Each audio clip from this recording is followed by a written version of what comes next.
Hours before the Ohio State game, we dropped our video. Trevor Lawrence is not generational. And to say the next few hours aged it well would be a little bit of an understatement. In fact, in some ways, it was the nail in the coffin. Trevor Lawrence is not generational. And there's a narrative out there where people are selling all these intangibles and they're selling the pedigree. And it doesn't hold up on our scouting evaluation. We pointed at what you should be looking for in that game. We raised some red flags. But still, at that time, that did not sway us away from seeing Trevor Lawrence as quarterback one in this draft. The narrative is that deeply ingrained. And if that's where you are, I'm okay with that. But as we dug into the tape on Trevor Lawrence, the fall down our board rivaled the fall of Rosen and Haskins.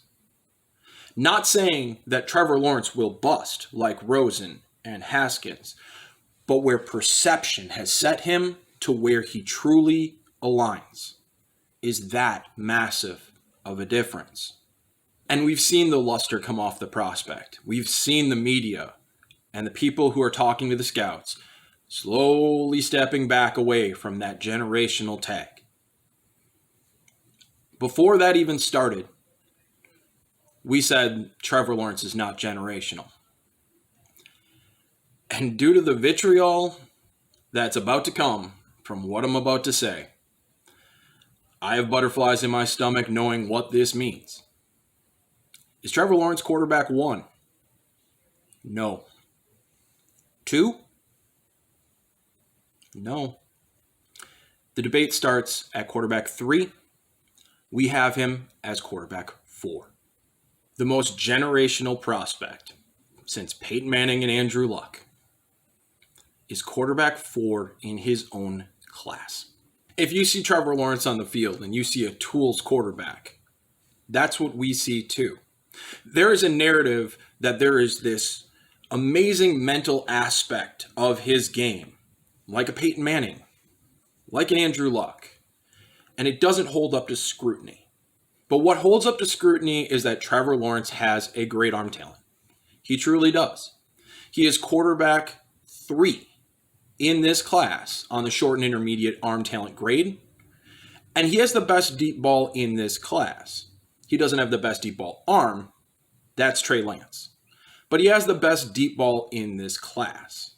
And now that we are done on the arm talent grade, Trevor Lawrence is not number 1 in this class in any other area. That's it. His deep ball on platform is the best in the class. Athleticism, Trevor Lawrence is a gifted athlete. There is no question that he is not a statue. He is not standard mobility. But we have 4 quarterbacks in this class who are tight end on the tight end mobile spectrum. Trey Lance and Justin Fields are ahead of Trevor Lawrence. Zach Wilson, the grade is very similar. So then we move on to the functional traits. And when you look at Trevor Lawrence's pocket mobility, this grades very well on what is taught. The footwork, the way he slides in the pocket, it is taught extremely well.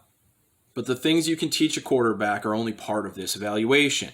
Awareness is the other part, and this is where Trevor Lawrence slides. He does not feel pressure very well. It isn't a low grading trait. It isn't something that's going to hurt him. But when you look at 2019 Zach Wilson and you look at Trey Lance, you see that higher level awareness in the pocket, which puts Trevor Lawrence down to 3rd. And staying on the theme of Trevor Lawrence being well taught, his mechanics are solid. They are longer because he's a tall player, but that's not a reason to downgrade the player. The one area, though, where it starts to slide in his mechanics is off-platform. Trevor has a tendency of having to gather himself on the move to produce the high-level throw that you see from Zach Wilson on any platform. Trey Lance lacks the consistency there, but he's still able to produce that throw on any platform. Justin Fields, Trevor Lawrence, that's where the debate starts with the off-platform mechanics. Again, we're seeing Trevor down 3 or 4. But the biggest problem is the mental traits. And that flies in the face of the narrative that you've been sold, that Trevor Lawrence is so good pre-snap, so good with his mental traits.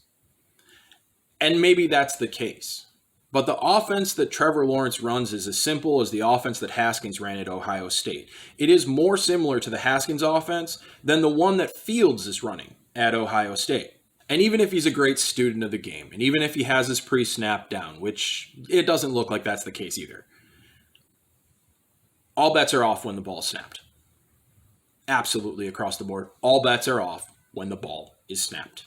When it comes to tempo, the poise, the processing speed, the internal clock, if you include Davis Mills in the top 6, Trevor Lawrence comes in 6th.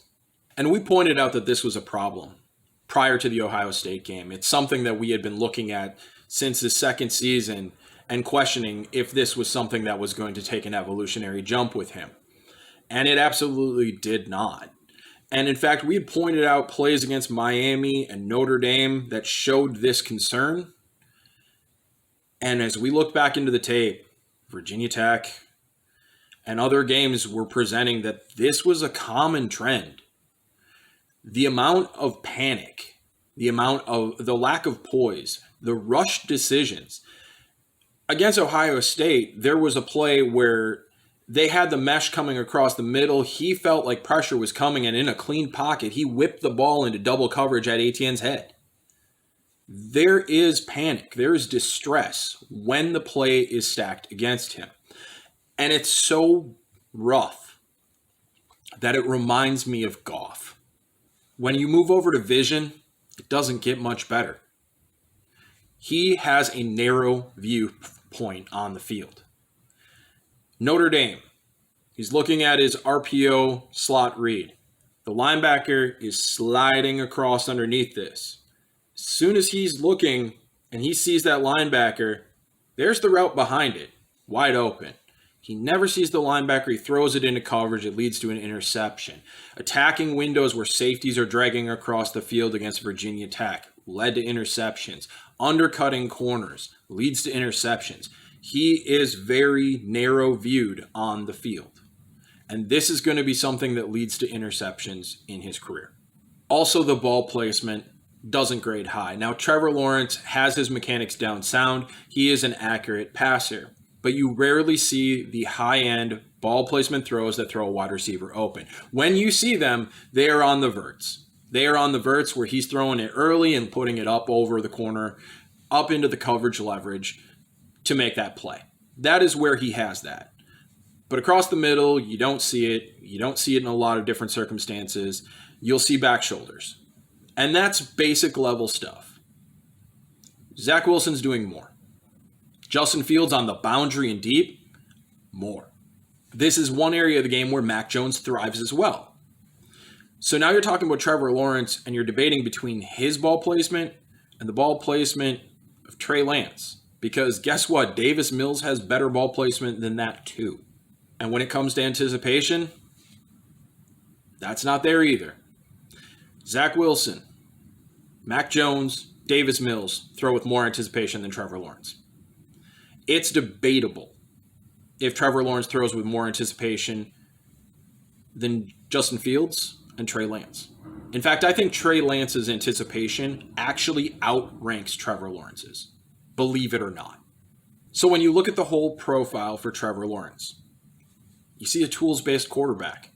The mental traits are not very good, and the tools are what he has to hang his hat on. So let's circle back to that Jared Goff moment. How does he compare to Jared Goff? Well, he has a better arm talent than Jared Goff, and he's more mobile than Jared Goff by a little bit. The arm talent is significant. That is a significant upgrade.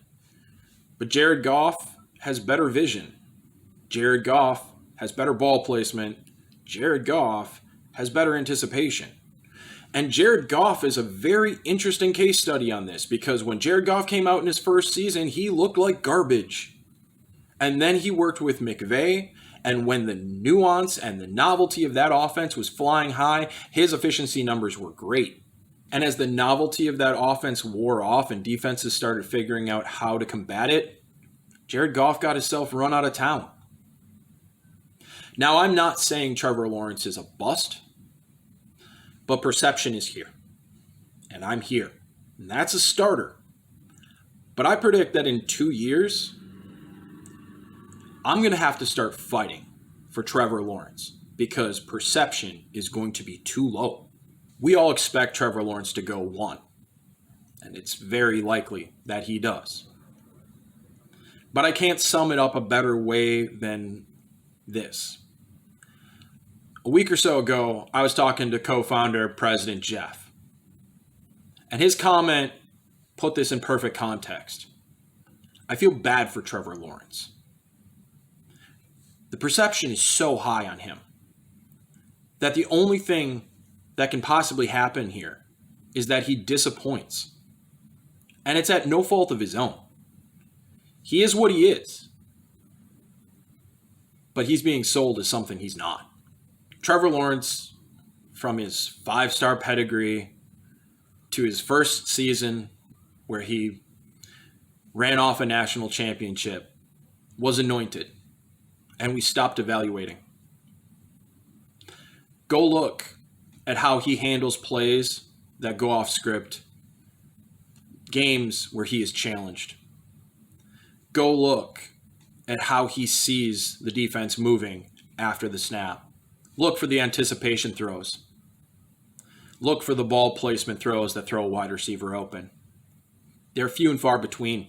And do what you can to ignore the pedigree talk. Do what you can to ignore the intangibles that have been lobbed at him. And when you do, you're going to see a quarterback who's an average starter in this league. The NFL, not college. And all those things are what opens up the debate on if he's quarterback 3 or if he's quarterback 4. And the high-ranking pluses that you see in Justin Fields and the ways that you can use that on an offense are what push Justin Fields ahead of Trevor Lawrence for me. But that's at quarterback 3 and 4.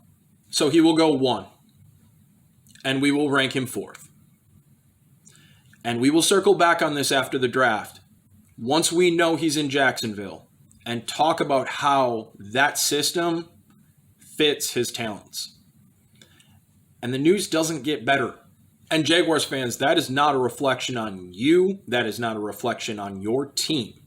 That is a reflection on the quarterback's talents with the coaching talents of Bevel and Urban Meyer. Understand, I have nothing against Trevor Lawrence. I want every quarterback to succeed in this league. But that is not the point of evaluation.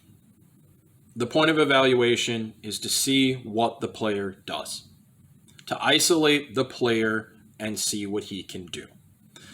And when we do that, Trevor Lawrence doesn't hold up to scrutiny. I wish him the best of luck. I wish Jaguars the best of luck. And when we get to the point where our opinions meet, then we can talk about how we maximize this. I love you guys. We need you. Stay strong, and I'll see you on the other side.